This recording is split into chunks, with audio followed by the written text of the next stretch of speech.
Hear that? That's John's car. They're here. So what? So, don't you want to meet our new sisters, huh? I never asked for sisters. Well, I never asked for a sister either, but Mom brought you home anyway.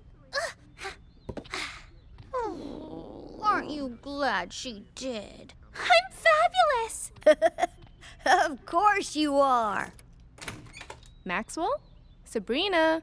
Here, kitties. Looks like Maxwell and Sabrina are hiding, but they'll come out soon. I know this may seem a little scary, so we'll just leave you in your carrier while Sherry and I finish unloading the car, okay? Not okay.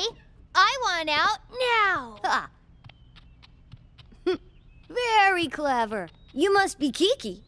And you're Maxwell. Where's Tabitha? I don't want to be here. And we don't want you here. Sabrina, stop it. You're being mean. They don't want to be here, and I don't want them here. It's because of the stupid wedding. What's a wedding? I don't know. But I know Mom needs that to have one. Don't even think about it. Follow me.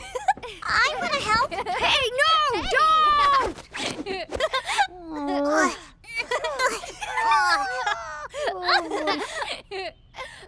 We stopped the wedding. Now can we go home? I don't think that's how it works. Oh, boy. No. Oh dear. Our married life is going to be interesting. Especially with these 4 kitties. Looks like you two are staying. That's okay. We like it here.